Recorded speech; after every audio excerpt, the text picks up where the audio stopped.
Kaos spesial dari Starting Eleven. Klik link di deskripsi untuk pre-order ya.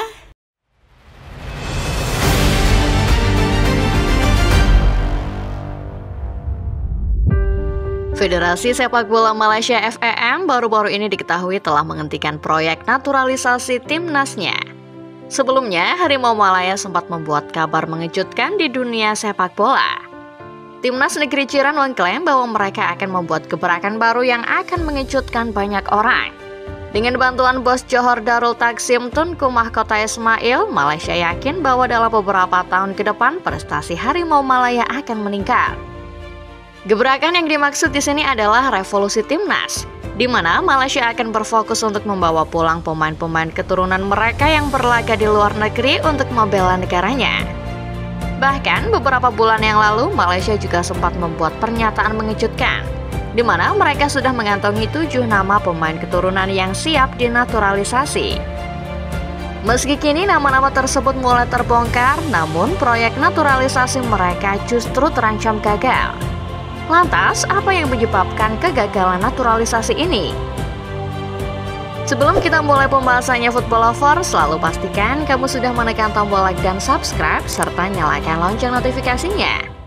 Supaya kedepannya kamu tidak ketinggalan berita-berita terbaru lainnya seputar dunia sepak bola dari channel Starting Eleven Moment.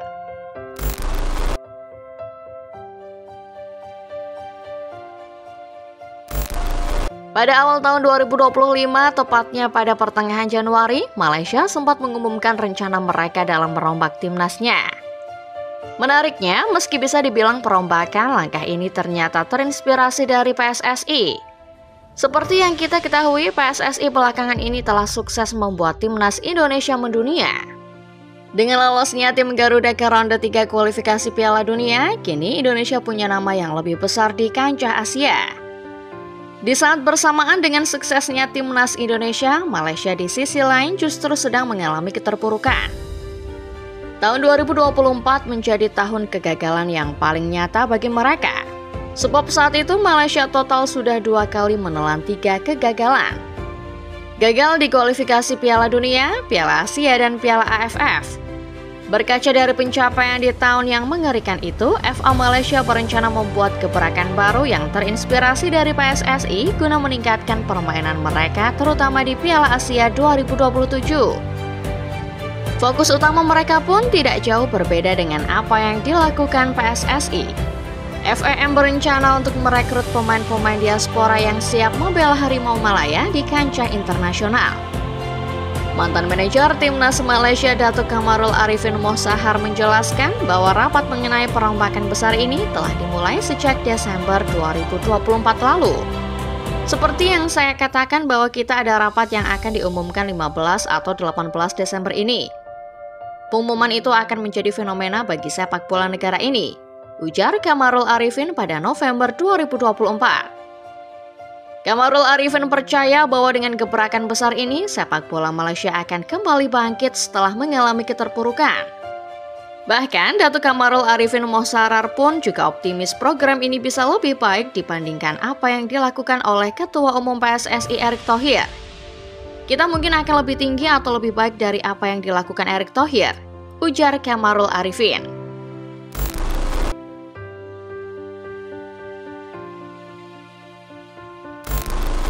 Bukan sekadar bualan, proyek tentang gebrakan besar Malaysia ini ternyata memang benar terlaksana. Masih pada bulan yang sama dengan pernyataan Datuk Kamarul Arifin, FEM langsung mengumumkan pelatih baru mereka. Datangnya pelatih baru ini sekaligus menandai dimulainya proyek besar-besaran mereka dalam merombak Harimau Malaya. Bukan kaleng-kaleng, Malaysia langsung mendatangkan Peter Klamowski yang pernah menjuarai Piala Asia sebagai asisten timnas Australia di tahun 2015. Selain prestasinya di Piala Asia, Klamowski juga ternyata pernah bekerja bersama dengan Ange Postecoglou yang kini melatih Tottenham Hotspur. Klamowski diprediksi punya gaya bermain yang hampir mirip dengan Postecoglou, agresif dan penuh determinasi. Dengan track record yang menjanjikan ini, Harimau Malaya di bawah asuhannya tentu punya kesempatan besar menjadi ancaman menakutkan bagi Asia di masa depan. Demi memperbesar peluang mewujudkan mimpi, FA Malaysia pun menargetkan hal yang lebih besar lagi. Setelah pergantian tahun 2025, tak butuh waktu lama bagi FAM untuk mengumumkan rencananya. Putra mahkota Johor Tunku Ismail Idris Ibni Sultan Ibrahim menyebut bahwa timnas Malaysia akan segera mendatangkan 7 pemain diaspora dari Eropa Timur. Dirinya menyebut bahwa langkah ini diambil demi kesiapan Harimau Malaya di kualifikasi Piala Asia 2027. Kami sudah mengidentifikasi 6 hingga 7 pemain keturunan untuk Harimau Malaya dan berharap pemerintah Malaysia segera memprosesnya. Ini demi persiapan ke kualifikasi Piala Asia 2027. Mereka adalah bek tengah, bek kiri, striker, gelandang tengah, gelandang serang dan sayap kiri. Kebanyakan mereka bermain di Liga Top Eropa, tidak ada yang dari Inggris. Kebanyakan berasal dari Eropa Timur, ujar Tunku Ismail.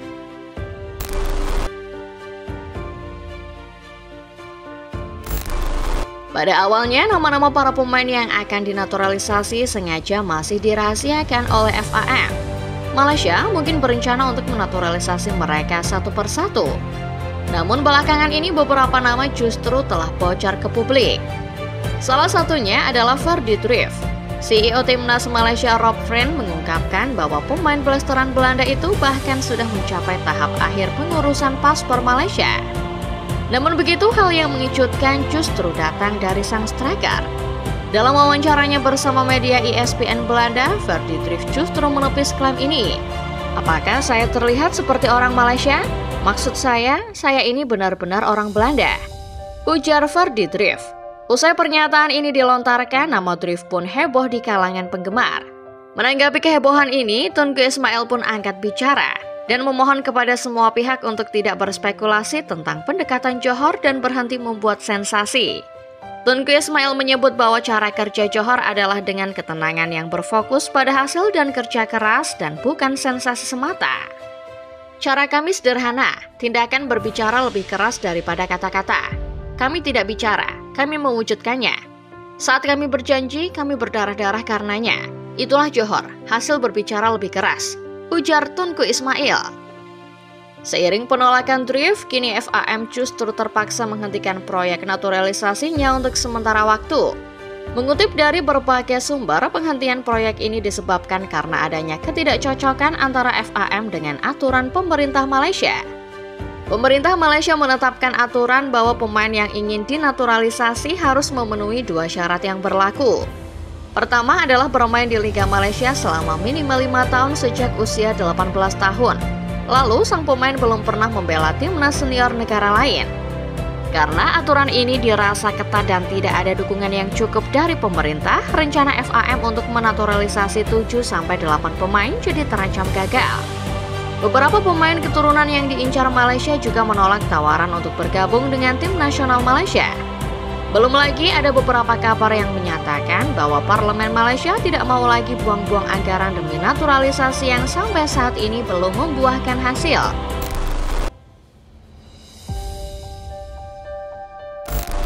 Dengan dihentikannya proyek naturalisasi, timnas Malaysia kemungkinan akan lebih fokus pada pengembangan pemain lokal.